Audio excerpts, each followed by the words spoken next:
2 years ago this week, Shohei Ohtani hit post and the sports world exploded. Now, after back-to-back MVPs, back-to-back rings, and a global economic impact only he could create, we're looking back at how Shohei Day became a Dodgers holiday.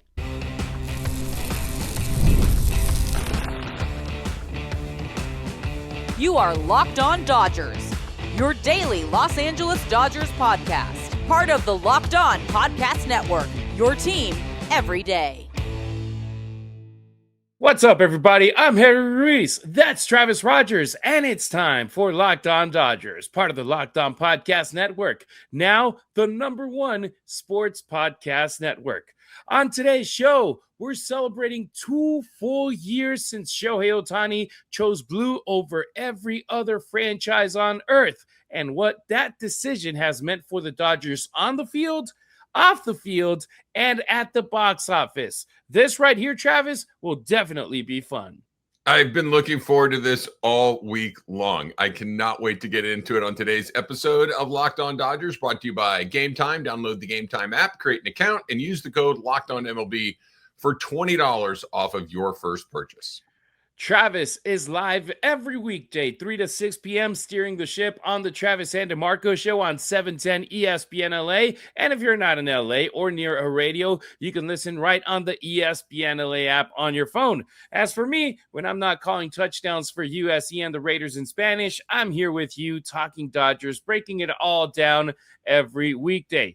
If this is your first time hanging out with us, welcome to the family. And to our everydayers, you already know you're the heartbeat of Locked On Dodgers.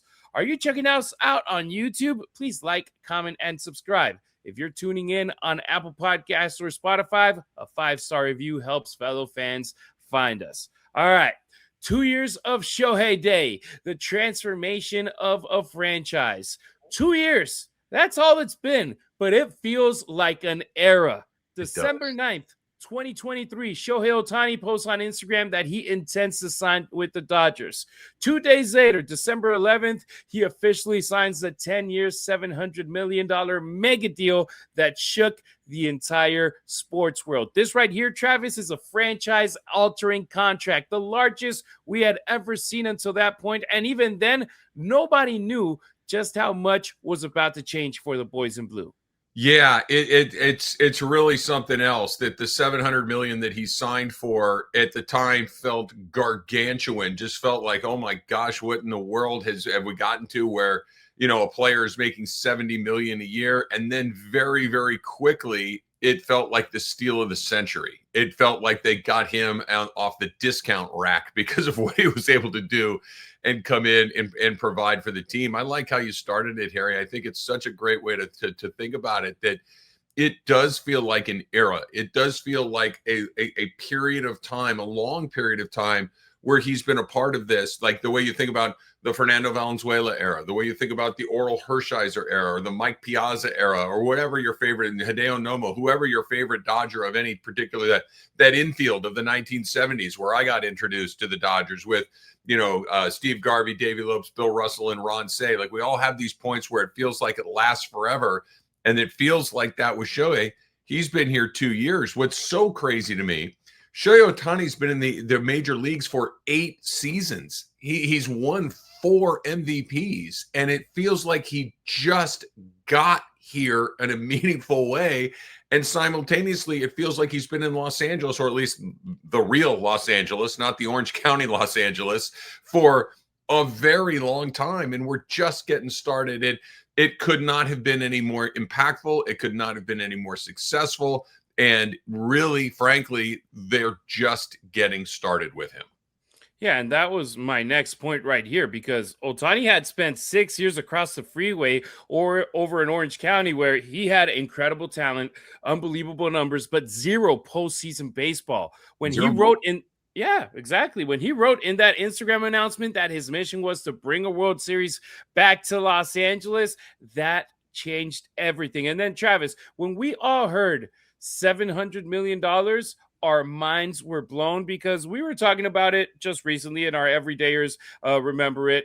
$700 million at that point was like, man, weren't we just talking about 400 million and then 500 million and maybe even 600 million? And then it gets to nearly $1 billion. That's nuts. And then we hear about the deferrals. I mean, we've heard deferrals in contracts, but never to this length where pretty much 90% of the contract is deferred. $680 million pushed way into the future so the Dodgers could keep building the roster right now. That shows you that this guy has a mentality of, I've already been in that position where I'm the star, where I get my stats. I would always joke around, Travis, that the Angels could have Shohei Ohtani throw a no-hitter and hit 2 home runs and still figure out a way to lose the game. Shohei was fed up with that type of people like me talking in that past. And he did not only did Shohei bet on the Dodgers, he structured his contract to let him win. And look at us now. 2 World Series back to back, something this franchise had never done and something that hadn't happened in baseball in over 2 decades. Yeah, the structure of the contract turned out, I know it became something that baseball fans, especially non-Dodger baseball fans, look down their nose at it like, oh yeah, well, this has been a tool that's been available to everybody really forever. We still celebrate Bobby Bonilla Day if you're a baseball fan, where he gets a couple of $1 million because he deferred a bunch of that money from the Mets a million years ago. This is not new. It's just that the amounts were very different. And this was something that was done not just for tax purposes or not just so he would have guaranteed income later in life. This was done by his own suggestion, by all accounts, to allow the Dodgers to continue to spend that money right now on other championship caliber players, which is exactly what they did. This was not something of where I want to make sure the money comes in later so I don't have to get taxed on it or anything like that. This was, hey, if you're going to pay me $70 million, why don't I just take a couple of million right now? That frees up 68 more for you to go spend on, I don't know, Yoshinobu Yamamoto, Blake Snell, Tyler Glasnow, all of these other guys that they went out there and picked up along the way and gave the Dodgers some financial flexibility. And again, not because they're the only ones that are allowed to do it or it breaks a rule, but because they thought of it and they utilized it. And it just speaks to what you're talking about, that he had been in a place where winning was never going to be an option, where winning had never happened, no matter how transcendent of a season he would put together. They were done by the All-Star break, more or less. It didn't really matter, to come to a place where your season really doesn't start until the end of September. That's really when you kind of hit the gas. It's exactly what he was looking for. It's exactly what he got. And it's incredible. And here's something else about that signing day that I feel is almost lost to history. I know we all know this, but we don't talk about this. He was coming off of a second arm surgery. There was some risk involved in this. There was that when he got hurt again, I remember talking to the people that I talked to about this stuff, like, hey, what is this going to do to his market? He just had his, what makes him him is not just that he's a great hitter, but that he's a great pitcher as well. What happens now? And everybody that I talked to went, oh, nothing. Nothing, because he's going to be fine. But there was always this idea of when is he going to, he didn't throw a pitch in 2024. He didn't throw a pitch in 2025 until about the halfway point of the season, that he's being paid as a two-way guy, but he really wasn't a two-way guy until very recently. And he still was worth every penny. It's just, that every possible threshold of, hey, was this a good deal? It was a guaranteed yes, almost from the instant he put on that uniform.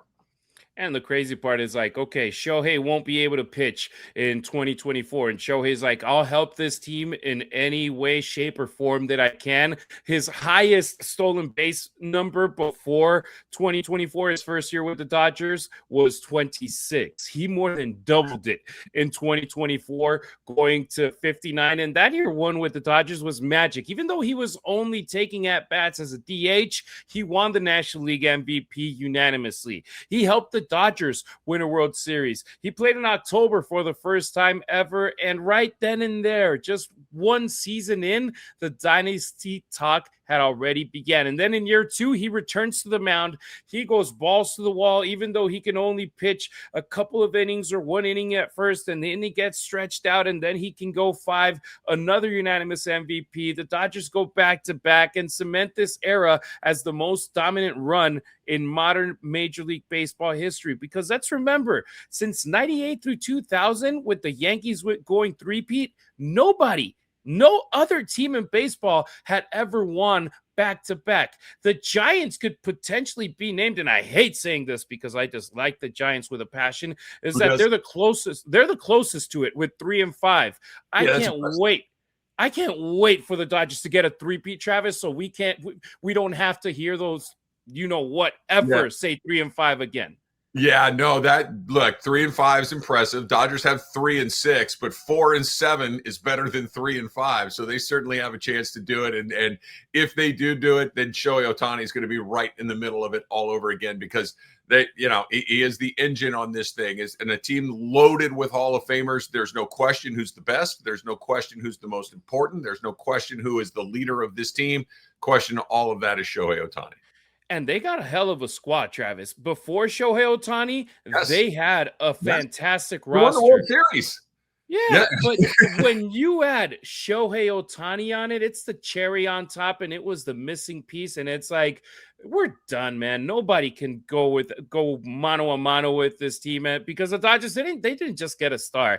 They didn't just get a generational player. They got the best baseball talent we've ever seen, and the perfect fit for a franchise built on ambition. And look, 2 years of Shohei Day, and it already feels like the beginning of a dynasty that's rewriting Major League Baseball history.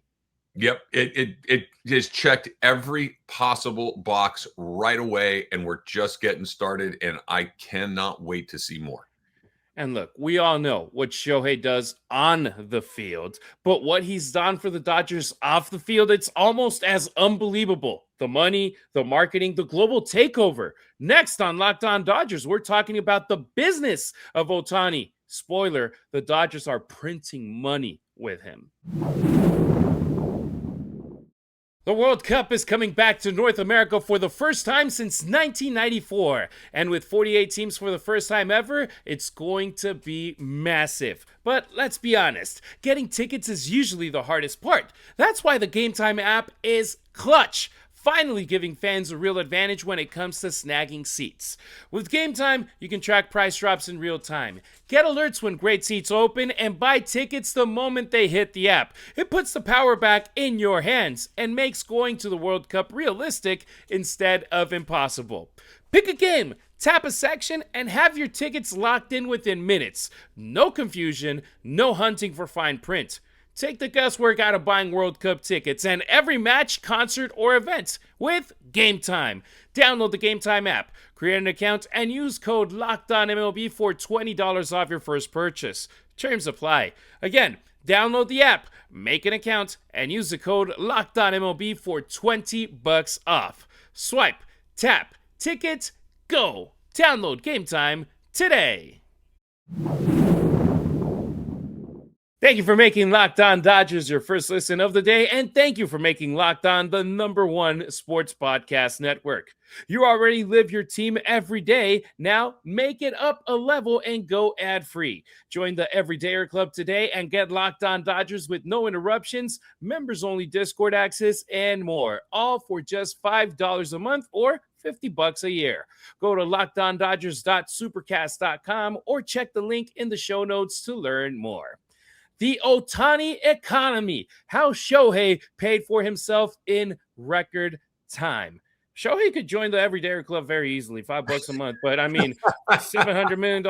Let's talk money, because the business side of Shohei Ohtani is as jaw-dropping as the home runs and strikeouts. We knew he was a superstar. We knew he was global, but I don't think anybody was ready for just how fast the Dodgers investment was going to flip into profit right here, Travis. Yeah, this is the part that I think, I don't know if surprising, or I don't even know the word. I don't have the vocabulary to explain it, but it is obvious that he was going to bring in a lot of money, but it was surprising that how much above and beyond that actually was. And at the same time, and again, this is not me piling on the Angels, which I do like to do, but this is what I never understood when they had him. And again, they had him for 6 years, that they weren't able to turn on that faucet the way that the Dodgers were able to do it and use those funds to go do other things, to go build a championship roster, to go above and beyond where you are, salary wise, and build a title team. Because the Dodgers went out, paid, we just talked about it, and then turned around and went out and got a bunch more guys along the way. Now, they obviously had some infrastructure that other teams do not, but they used the Ohtani money and the I like what you said, the Shohei Economy, to come in and fund the rest of it. I mean, you've been to Dodger Stadium. I've been to Dodger Stadium. I'm sure a lot of our everydayers have been through there. There are people coming from Japan every night to see this guy. There are tours that are designed to come and go to Dodger Stadium. The concessions, the souvenirs, the all of these things are catered to an audience that is specifically there to see Shohei Ohtani. And that they weren't able to capitalize on it, they being the Angels, is really shocking to me. The Dodgers understood it like that. You saw what it looked like when they went to not just Japan, but when they went to Korea the year before that. They have become the team in Japan with Yamamoto and Sasaki on it. The next big guy that comes out of there, the Dodgers have an inherent advantage of it. It's just been an unbelievable engine driver of money to go out and not stick in their own pockets, which I'm sure a decent portion of it goes in there, but they're also turning around and spending a lot of that money on more players, on fan experience. And this is the dream scenario that I talk about so often here on Locked On Dodgers. This is what you want when your owner buys the best players, pays them the best rates, and then takes that money that he's earning because the thing worked out, and then buying more great players, and then turning that around and giving you a better experience at the ballpark. I'm sure that the Guggenheim Group and Mark Walter and Magic Johnson and Billie Jean King and everybody that's involved in this is very, very pleased that their bank accounts look the way that they do because of this investment. But Dodger fans get to enjoy it as well, because that money that's coming in on the back of Shohei Ohtani is back out on the field for a large part. No doubt about it. Travis, have you done a Dodger Stadium tour like I never have, no. decade?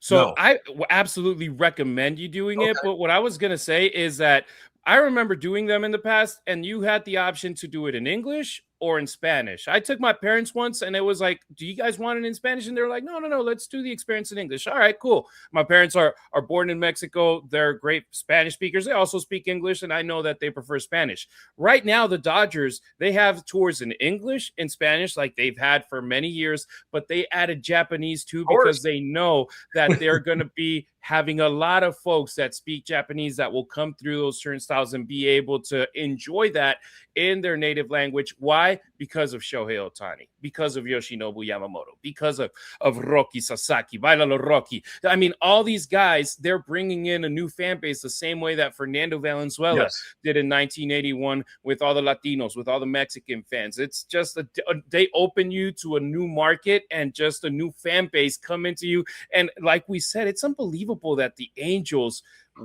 I mean, yes, we're just piling on them right now, right? That they weren't able to capitalize on this, where it wasn't sold out after sold out after sold out at Angel Stadium because they had this guy on the roster. But look, going back to the economics, according to reporting around the league, including financial breakdowns from June Lee, a former ESPN staffer who's a fantastic independent journalist, he said that the Dodgers didn't just start to make back Shohei's contract, that they essentially covered it within his first full season, just like that.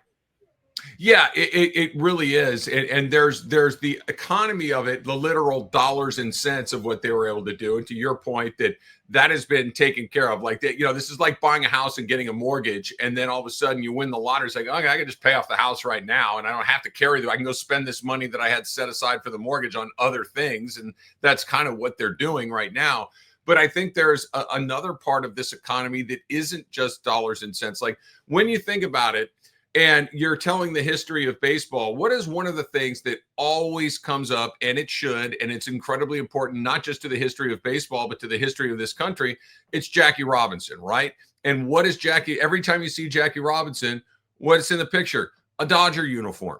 And there's a generation of people that are Dodger fans because of Jackie Robinson breaking the color barrier, coming in and changing baseball for the better to where we are right now. Well, we're seeing it again. And maybe it's not integration the way that it was with Jackie Robinson, but there is this delineation where there was pre-Shohei and there's post-Shohei. And it's not just that there weren't Japanese players before Ohtani. There were. But I think that there are going to be more and more of them coming here, and there are going to be more and more people from around the world doing more and more things, maybe not like Ohtani, but kind of expanding their horizons because of what he was able to do as a two-way guy. And every time that we're telling the story, fast forward 60 years from now, you're going to see pictures of Shohei Ohtani, and it's not going to be in an Angel uniform. It's going to be in a Dodger uniform because all of the best moments in his career are coming here in Los Angeles, are coming in that, and that is brand that you simply can't buy. These are things that you can't do. Like the Yankees are the Yankees for a million reasons, but the branding of the Yankees from the 30s, 40s, 50s, 60s, where they were the biggest show in town, it still resonates today. And it's been 70 years since then. You can't buy things like that, except for you kind of can in the case of Shohei Ohtani, where, hey, that's being underutilized. That's the most amazing talent that anybody has seen maybe in 100 years. When we unlock all of that potential, it's going to say Dodgers across his chest. It's going to have an LA logo on his cap. That is invaluable marketing for what our organization is. The Dodgers understood that, and they're taking advantage of it.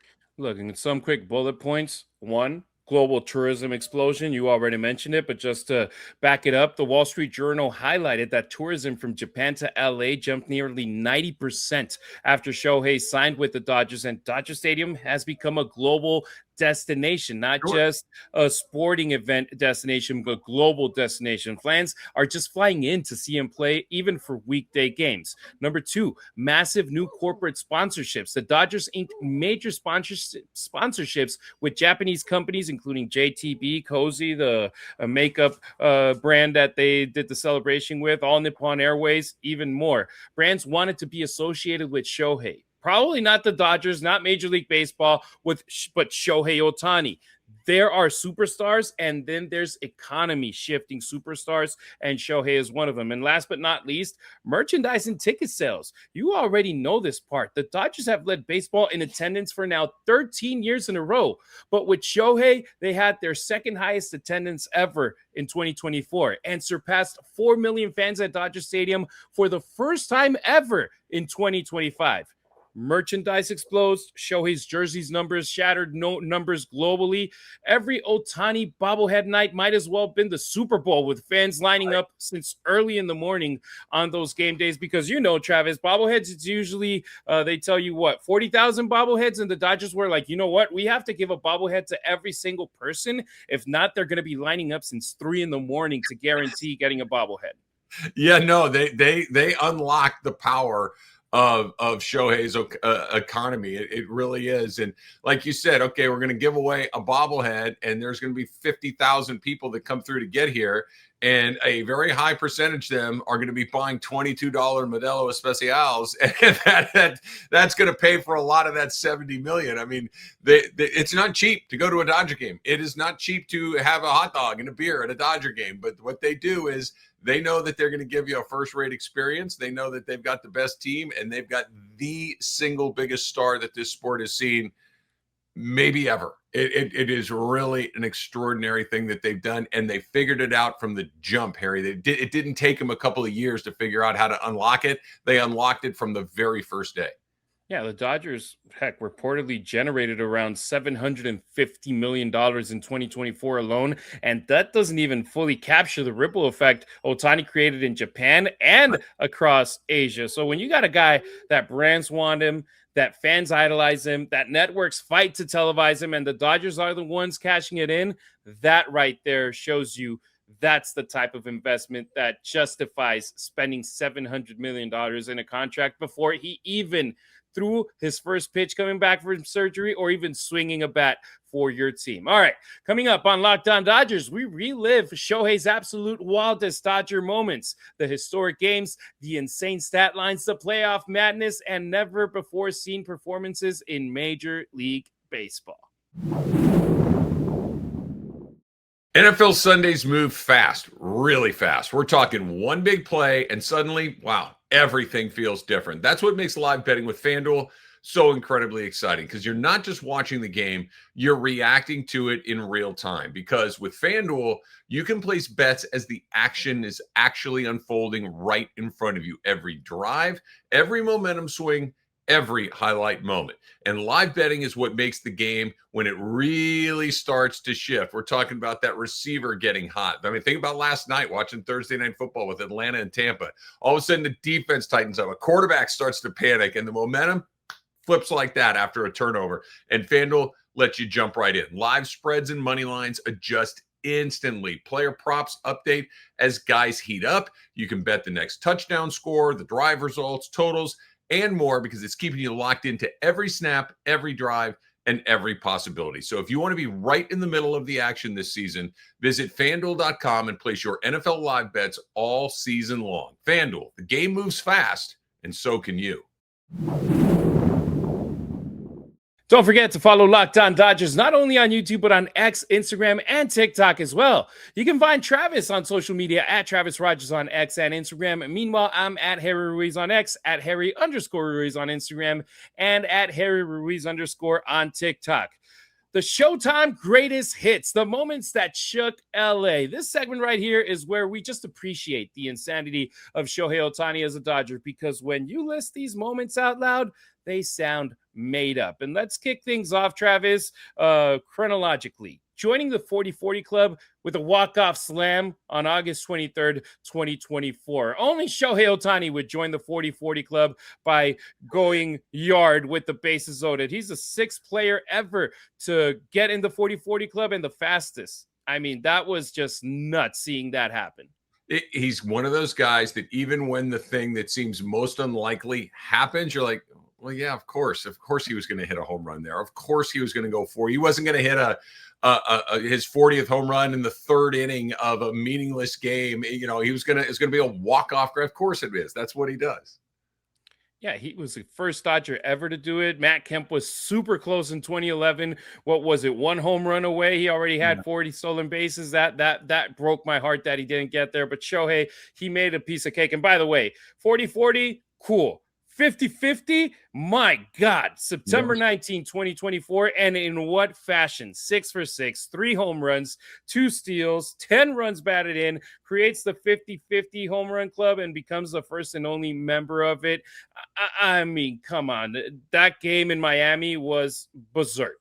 I will always give credit to the Marlins for continuing to go at him, because they could have punted at that at any point and said, not today, bro. You're not doing it against us. We're not going to let it happen. So that they continued to try to get him out at least was admirable to a certain degree. But yeah, and the two that you've mentioned, the 40-40, the 50-50, and I know that you're probably going to talk about the NLCS game that he had, where he went absolutely bonkers after being ice cold. This is what makes him even more special than just a guy who hits and pitches at a very high level and an MVP. He's got this knack for moments to where when there's an opportunity for special, he almost always rises to the occasion. I'm not taking anything, not one single small little shred of credit away from Miguel Rojas for hitting that home run in the 9th inning in Toronto. But Shohei Ohtani was going to come up to bat after him. And that was even before Rojas hit the home run. I'm like, hey, we got a chance because Shohei's coming up, and this is the kind of stuff that he does. And I would have loved, I'm glad he didn't have to. I'm glad Miggy hit the home run, but it's just, he's got this knack for moments, like you mentioned, in 50-50, where he had, the 3 homers, the steals. It just, he's just knows what he is, who he is, and when to perform at the highest level. Let me give an honorable mention on this list, Travis. Game 2 of the 2024 World Series, he tries to steal a base and he gets hurt. He gets injured, a left shoulder injury. And then 2 days later, he goes out to New York. He plays. He leads off with a walk. You're telling me that you throw at a guy that has his left shoulder clearly injured and you're still scared of him and walk him? That right there is like, that shows you the type of quality of player he is. He could have walked up there missing his left arm and he went, and they probably would have walked him. I mean, I don't care, man. And you roll him up there on one leg, one arm, and I'm not going to throw the guy a strike. He's terrifying. Let's fast forward from when he joined the 50-50 club in 2024 to when he created another 50-50 club almost a year later, September 16th, 2025, where he, against the Phillies, who ended up being one of the teams with the best records in the National League, second best, he threw 5 no-hit innings. He hit a 430-foot blast at 113 miles per hour for his 50th home run, and he became the first player to now be 50-50 with 50 home runs and 50 batters struck out in the same season. He literally now is making up new categories of baseball that nobody could ever dream of.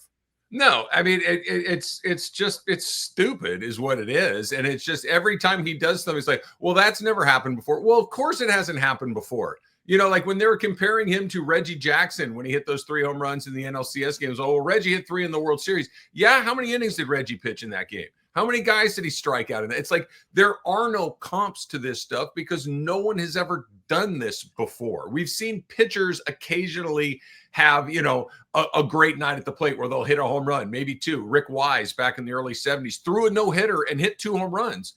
Okay, great. But it is do it every night? This is what I'm talking. It's just such an extraordinary accomplishment. And there are. I'll give you a quick one of my favorites, Harry. That you go back to the 2024 playoffs. The Dodgers are playing the Padres first game, and he comes up and he pops one, and he bat flips, and he's incredibly emotional and demonstrative. And that was for me one of those.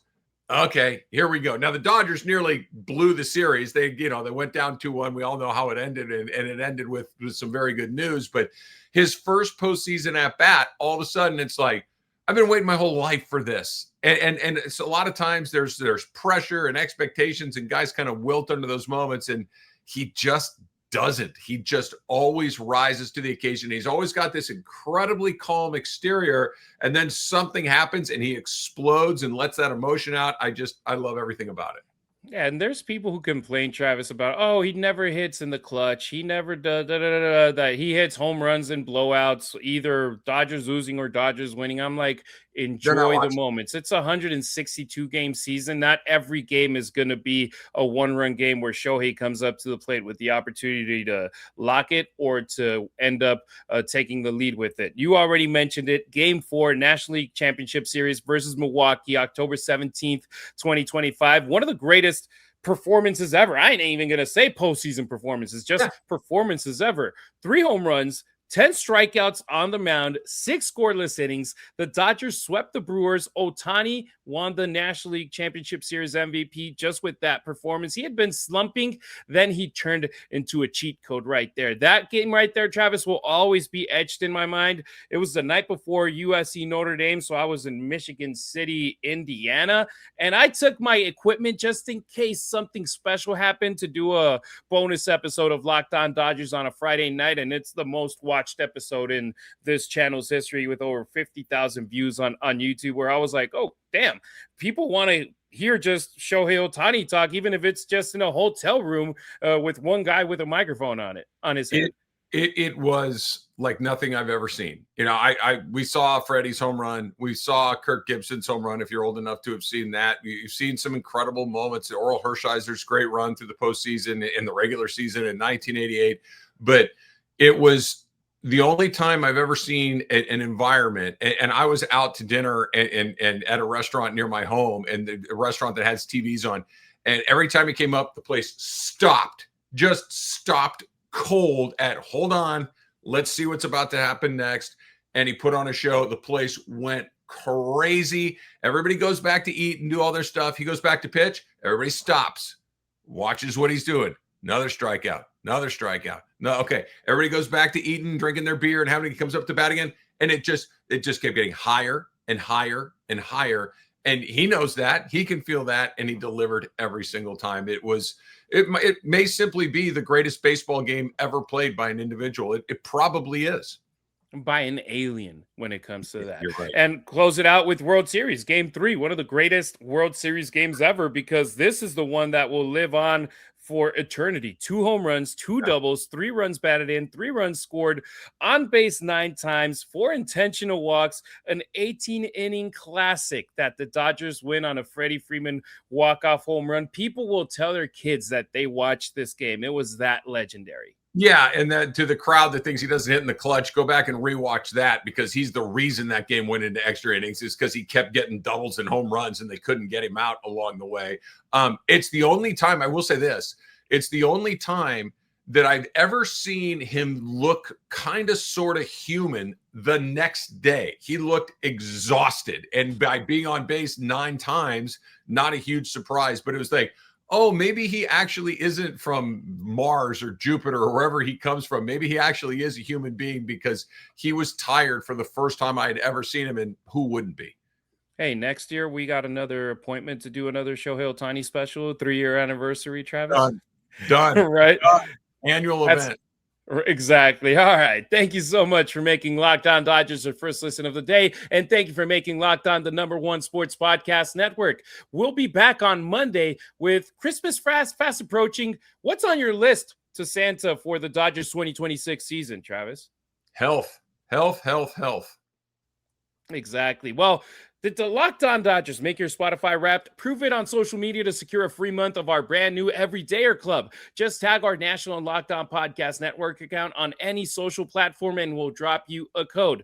Be one of the first to join the Everydayer Club to get your favorite show ad-free and exclusive access to the members-only Discord channel. For those of you on video, we send you to the first ever 24/7 National Locked On Podcast Network YouTube channel. On audio, make sure you make your second listen Locked On MLB.